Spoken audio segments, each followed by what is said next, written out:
Chapitre Maddy. Il faut que je lui demande. Il faut que je lui demande. Il faut que je lui demande. Non, il faut que je lui impose. Je voudrais vraiment aller à cette soirée. Ou je pars sans rien dire. Oui, mais là, demain ça va être horrible. Est-ce que ça vaut le coup? Maddy était debout au milieu du salon, figée dans ses pensées. Elle se mit soudain à pleurer comme elle n'avait jamais pleuré, fort, bruyamment. Mais putain, c'est pas vrai, se répétait-elle. Au bout de 20 minutes d'arrêt sur image à pleurer toute la frustration que sa vie lui inspirait, elle était épuisée. Elle ne comprenait pas comment elle en était arrivée là.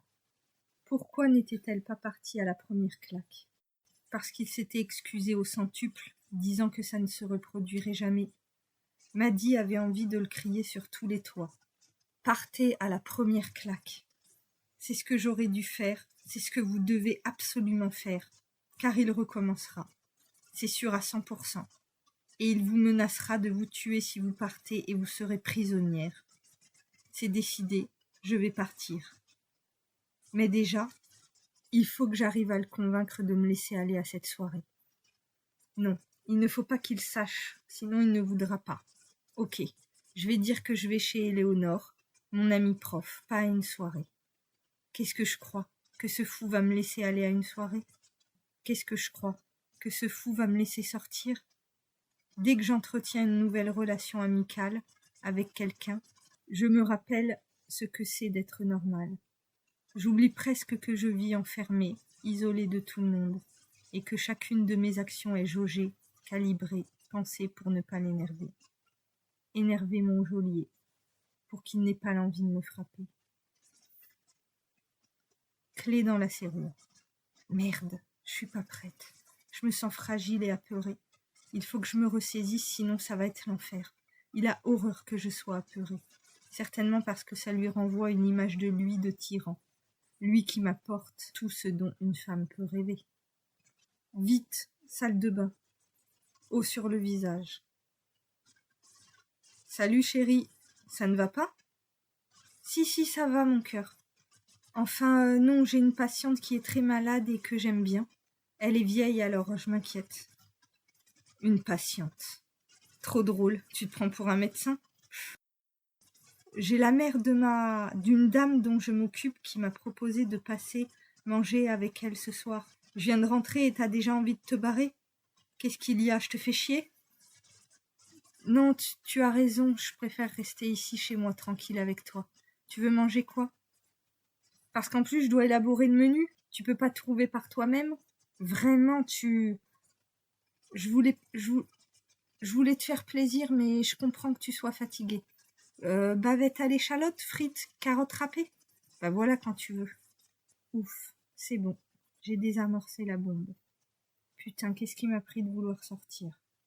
Allez, faut que je tienne bon, c'est décidé, je quitte tout dès demain. Je veux pas qu'il m'arrive la même chose qu'à Marie Trintignant. Demain, je m'enfuis, et il ne me retrouvera jamais. Je demanderai à toutes les personnes que je connais de m'aider financièrement.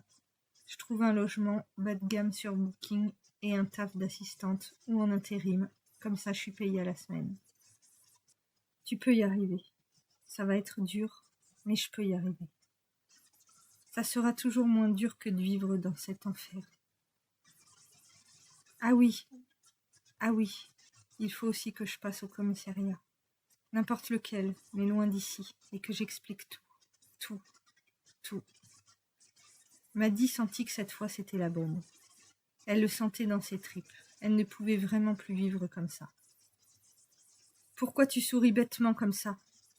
Maddy sursauta malgré elle. Merde. J'ai faim et ça sent bon. Pas toi? Sur la table de l'entrée, l'écran de son téléphone s'alluma. Bien sûr, en bon prédateur, il capta de suite et alla chercher le portable.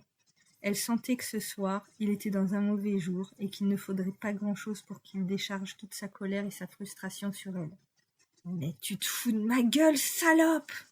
Tout le monde t'attend! Mais t'es vraiment qu'une pute !» Il lui balança le portable dans la tête de toutes ses forces. ce qui lui explosa la lèvre. Elle en lâcha le couteau avec lequel elle éminçait les échalotes. Elle recula et essaya de garder la table de la cuisine entre eux. « C'est parce que tu crois, lui dit-elle en hurlant. Arrête, calme-toi. » Dans un sanglot, cette seule phrase bateau et énervante sortait. « C'est parce que tu crois. » Il l'imita avec une voix d'enfant génial. « C'est parce que tu crois, c'est parce que tu crois. » Sa bouche et tout son visage étaient déformés par la haine. « Mais putain, sale conne, les mecs que tu t'envoies t'ont envoyé un message. » Il eut un rire horrible, comme si ce rire voulait dire « Là, tu m'as vraiment donné l'occasion de me lâcher. Là, j'ai le droit de te mettre une dérouillée parce que j'ai la preuve que tu me prends vraiment pour un con. » Maddy ne sut pas si c'était elle qui resta figée ou si c'est lui qui bondit avec une rapidité incroyable. Certainement un peu des deux. Mais elle se retrouva avec une immense douleur au front. Il venait de lui fracasser la tête contre la table. Il la jeta par terre. « Sale pute, je vais t'apprendre à me respecter avec tout ce que je fais pour toi !» Il était sur elle en train de l'étrangler. Maddy avait l'habitude de ce genre de scène et elle arrivait à sortir de son corps et être comme spectatrice. Elle attendait que sa crise passe, en répétant qu'elle était désolée. Mais là, c'était différent. Si elle sortait de son corps, cette fois-ci, son âme s'en échapperait elle aussi. Adieu la liberté, adieu sa nouvelle vie. Elle tenait ses mains pour essayer de les retirer de son cou, mais impossible. Elle essaya de se relever, et c'est là qu'elle sentit quelque chose. Le couteau. Elle le mit contre elle, et le tint de ses deux mains, manche vers elle, et elle poussa de toutes ses forces vers sa gorge. Le long couteau y rentra comme dans du beurre. Il lâcha prise et recula immédiatement, les mains tenant son propre cou au trou béant. Il était adossé contre le meuble. Elle se leva d'un bond et lui assena 2 grands coups de couteau dans le bide, et resta appuyée sur le couteau en hurlant et pleurant. Quand elle se calma, il n'y avait plus un bruit. Elle respirait fort, mais lui, non. Il était immobile et plein de sang. Elle aussi. Elle recula d'un coup, mais resta assise par terre à le regarder.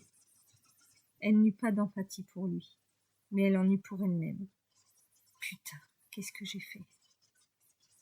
Putain, qu'est-ce que je vais faire? Immergeant d'un brouillard de quelques heures, Maddy envoya un texto à Éléonore. « J'ai commis l'irréparable, je ne savais pas qui appeler. Je m'en remets à toi. Viens au plus vite s'il te plaît. »